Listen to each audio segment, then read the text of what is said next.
নমস্কাৰ সকলোকে স্বাগতম জনাইছোঁ চেনেলটোৰ নতুন আৰু এটা ভিডিঅ'লৈ। আজিৰ এই ভিডিঅ'টিত আমি 50টা অতি গুৰুত্বপূৰ্ণ প্ৰশ্ন উত্তৰৰ প্ৰেক্টিছ ছেট 13 ডিছকাছ কৰিম। আপোনালোকে যদি এতিয়াও টেলিগ্ৰাম চেনেলটোত জইন হৈ লোৱা নাই তেনেহ'লে কিউআৰটো স্কেন কৰি জইন হ'ব পাৰে, নাইবা ডেছক্ৰিপশ্যনতো লিংকটো দিয়া আছে। গতিকে পলম নকৰি আজিৰ ভিডিঅ'টো আমি আৰম্ভ কৰোঁ। আজিৰ প্ৰথম প্ৰশ্নটো হৈছে who was the first Assamese barrister, অৰ্থাৎ প্ৰথম অসমীয়া বেৰিষ্টাৰজন কোন আছিলে? শুদ্ধ উত্তৰ অপশ্যন বি আনন্দৰাম বৰুৱা।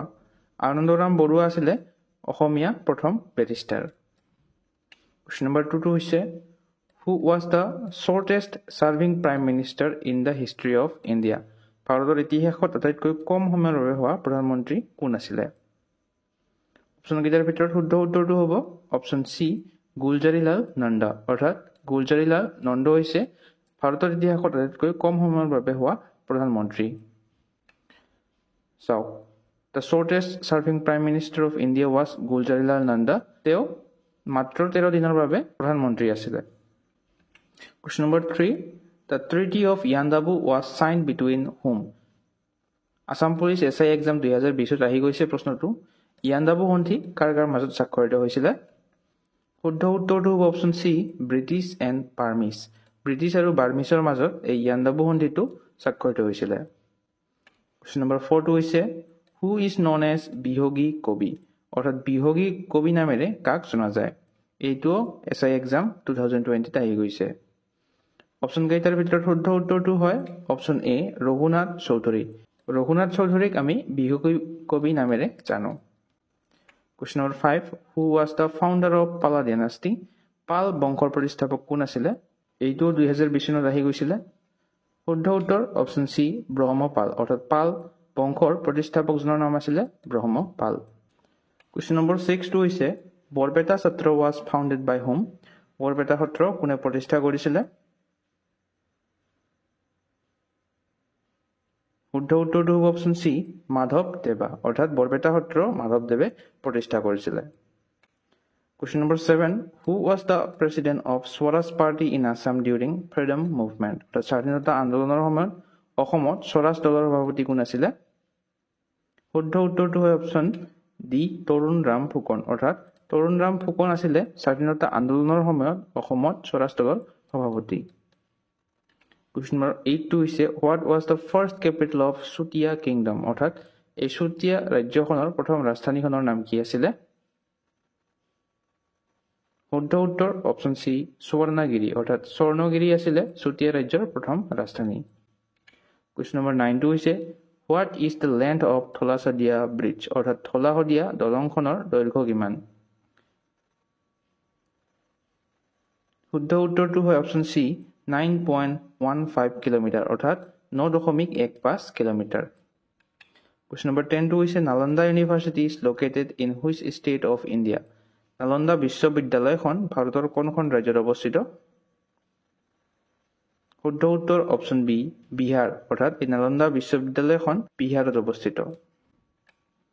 চাওক, ইয়াৰে কেইটামান ইম্পৰ্টেণ্ট পইণ্ট দিয়া হৈছে। এই নালন্দা বিশ্ববিদ্যালয়খন 25 নৱেম্বৰ 2010 চনত প্ৰতিষ্ঠা হৈছিলে আৰু ইয়াক কোনে প্ৰতিষ্ঠা কৰিছিলে? Kumar Gupta one of Gupta dynasty ইয়াক প্ৰতিষ্ঠা কৰিছিলে আৰু এইখন আছিলে ৱৰ্ল্ডছ ফাৰ্ষ্ট ৰেচিডেঞ্চিয়েল ইউনিভাৰ্চিটি বা আৱাসিক বিশ্ববিদ্যালয়। কুৱেশ্যন নম্বৰ 11 হৈছে which is the largest tank in Assam. অসমৰ আটাইতকৈ ডাঙৰ পুখুৰী কোনটো? শুদ্ধ উত্তৰ অপশ্যন এ জয়সাগৰ টেংক, অৰ্থাৎ এই জয়সাগৰ পুখুৰীটো হৈছে অসমৰ আটাইতকৈ ডাঙৰ পুখুৰী। Question number 12 what is the largest railway station in Assam. অসমৰ সৰ্ববৃহৎ ৰেলৱে ষ্টেচন কোনটো? শুদ্ধ উত্তৰ option C Guwahati railway station. Guwahati railway ষ্টেচনটো অসমৰ সৰ্ববৃহৎ railway station. Question number 13 what is the oldest railway station in Assam, অৰ্থাৎ অসমৰ আটাইতকৈ পুৰণি ৰেল ষ্টেচনটোৰ নাম কি? গুৱাহাটী, ডিব্ৰুগড়, যোৰহাট, তিনিচুকীয়া। শুদ্ধ উত্তৰটো হ'ব option B Dibrugarh. Question number 14 হৈছে paper was discovered in which country. কোন দেশত কাগজ আৱিষ্কাৰ হৈছিলে? শুদ্ধ উত্তৰ অপশ্যন এ চাইনা অৰ্থাৎ এই চীন দেশৰ প্ৰথমে কাগজ আৱিষ্কাৰ হৈছিলে কোৱেশ্চন নম্বৰ 15 হৈছে what the battle of Alaboi was fought between whom আলবৈৰ যুদ্ধ কাৰ কাৰ মাজত হৈছিলে শুদ্ধ উত্তৰ option A Ahom and Mughal অৰ্থাৎ আহোম আৰু মোগলৰ মাজত এই আলবৈৰ যুদ্ধখন সংঘটিত হৈছিলে আলবৈৰ যুদ্ধখন আহোম কিংডম আৰু মোগল সাম্ৰাজ্যৰ মাজত সংঘটিত হৈছিলে 1669 চনত 5 আগষ্ট তাৰিখে সংঘটিত হৈছিলে এইখন কোৱেশ্চন নম্বৰ 16 হৈছে Netaji Subhash Chandra Bose international airport is located in where অৰ্থাৎ নেতাজী সুভাষ চন্দ্ৰ বসু আন্তঃৰাষ্ট্ৰীয় বিমানবন্দৰ ক'ত অৱস্থিত শুদ্ধ উত্তৰটো হয় অপশ্যন সি কলকাতা অৰ্থাৎ এই নেতাজী সুভাষ চন্দ্ৰ বোস ইণ্টাৰনেশ্যনেল এয়াৰপৰ্টখন কলকাতাত অৱস্থিত question number 17 what is the oldest epic of Hinduism Hindu ধৰ্মৰ আটাইতকৈ পুৰণি মহাকাব্য কি এইটো আগতে আহি যোৱা এটা প্ৰশ্ন হয় শুদ্ধ উত্তৰটো হয় অপশ্যন বি ৰামায়ণ অৰ্থাৎ হিন্দু ধৰ্মৰ আটাইতকৈ পুৰণি মহাকাব্যখনৰ নাম হৈছে ৰামায়ণ কোৱেশ্চন নম্বৰ 18 হৈছে Pongal festival is celebrated in which state Pongal এই উৎসৱটো কোনখন ৰাজ্যত পালন কৰা হয় ভাৰতৰ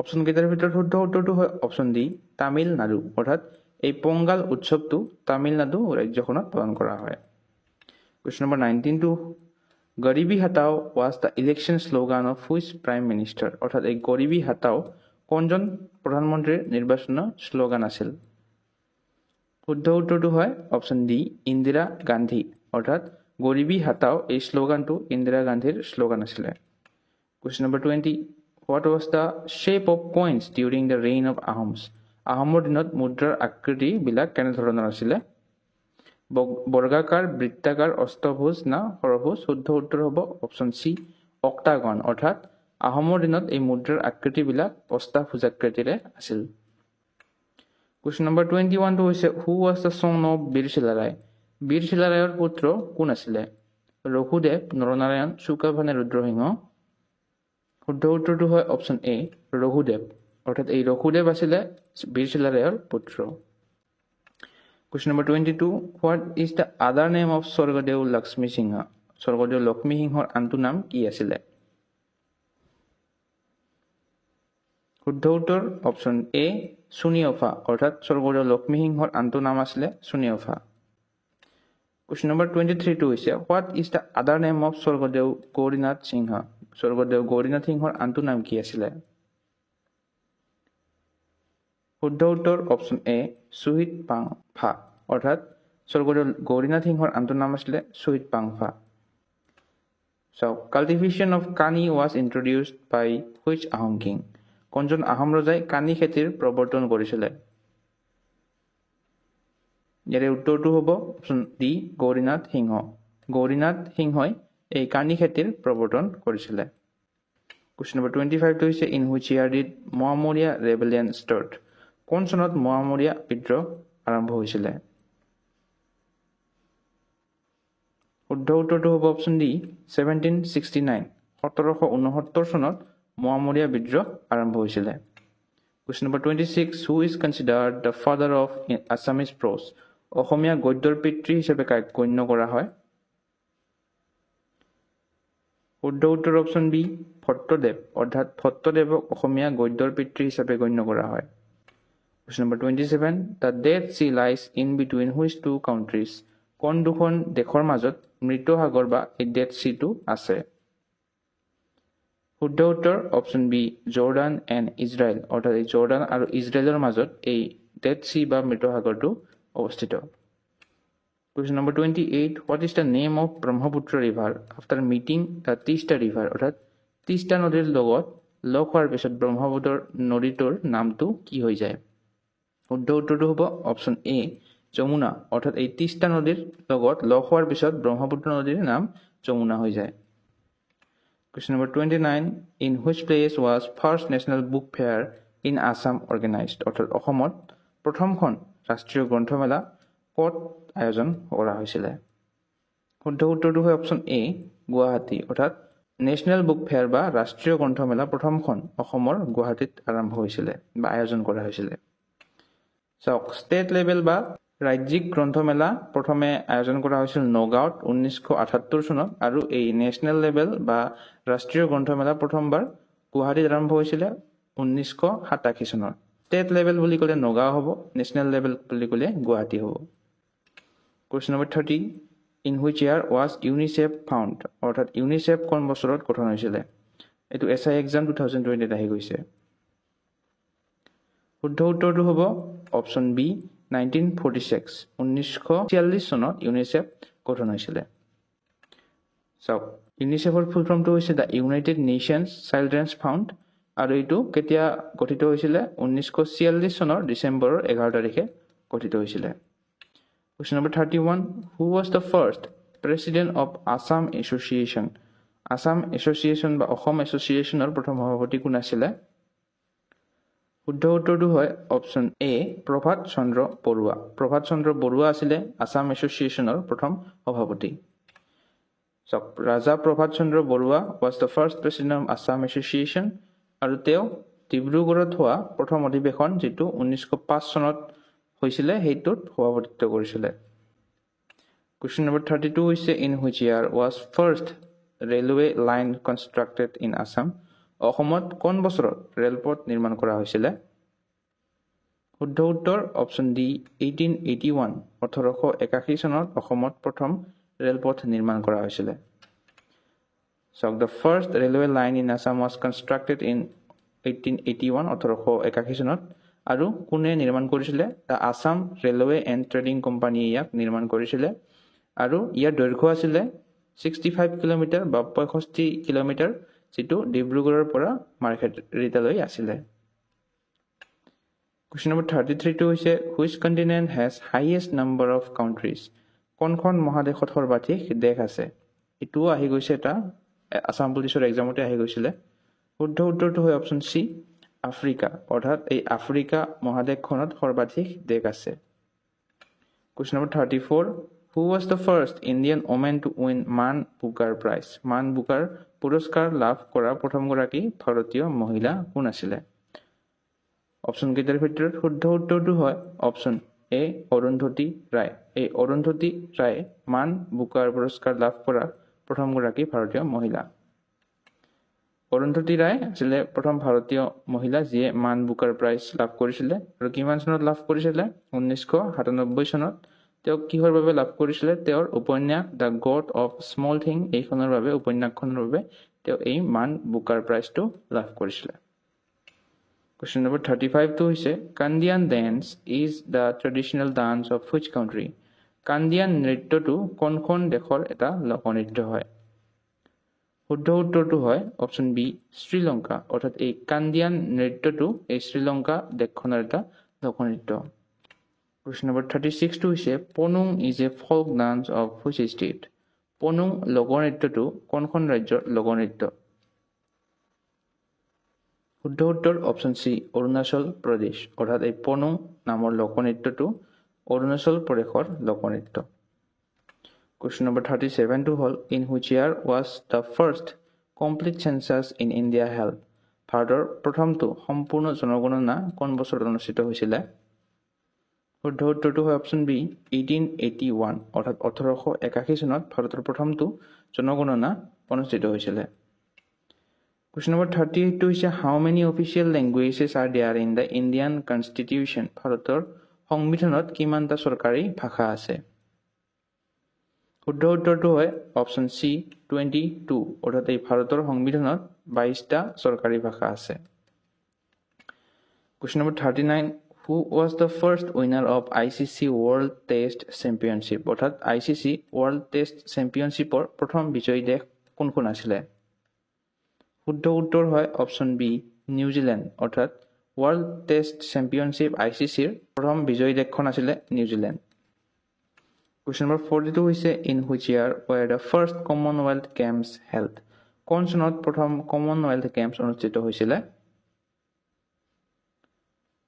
শুদ্ধ উত্তৰ অপশ্যন বি 1930 1930 চনত প্ৰথম Commonwealth Games অনুষ্ঠিত হৈছিল সব 1930 চনত অনুষ্ঠিত হৈছিল প্ৰথম Commonwealth Games যেটো কানাডাৰ হেমিল্টনত অনুষ্ঠিত হৈছিল Question number 41 to is in which year did Delhi become the capital of India? কোন চনত দিল্লীক ভাৰতৰ ৰাজধানী হিচাপে ঘোষণা কৰা হয়? শুদ্ধ উত্তৰটো হয় অপশ্যন চি 1911 1911 চনত দিল্লীক ভাৰতৰ ৰাজধানী হিচাপে ঘোষণা কৰা হয়। চাওক 1911 চনৰ 12 ডিচেম্বৰত ভাৰতৰ ৰাজধানী কলকাতাৰ পৰা দিল্লীলৈ শিফ্ট কৰা হয় আৰু 1931 চনৰ 13 ফেব্ৰুৱাৰী তাৰিখে লৰ্ড আৰৱেনে যি ভাইচৰয় আছিলে ভাৰতৰ তেৱে দিল্লীক নতুন কেপিটেল হিচাপে ঘোষণা কৰিছিলে। Question number 42 হৈছে whose reign in Indian history is called the golden age of India? ভাৰতৰ ইতিহাসত কোনটো সাম্ৰাজ্যৰ ৰাজত্ব কালক ভাৰতৰ সোণালী যুগ বুলি কোৱা হয়? ইয়াৰে শুদ্ধ উত্তৰটো হ'ব অপশ্যন বি গুপ্তা এম্পায়াৰ অৰ্থাৎ এই গুপ্ত সাম্ৰাজ্যৰ ৰাজত্ব কালক ভাৰতৰ সোণালী যুগ বুলি কোৱা হয়। Question number 43 who gave the slogan you gave me blood I will give you freedom অৰ্থাৎ তুমি মোক তেজ দিয়া মই তোমাক স্বাধীনতা দিম এই শ্লোগানটো কোনে দিছিলে?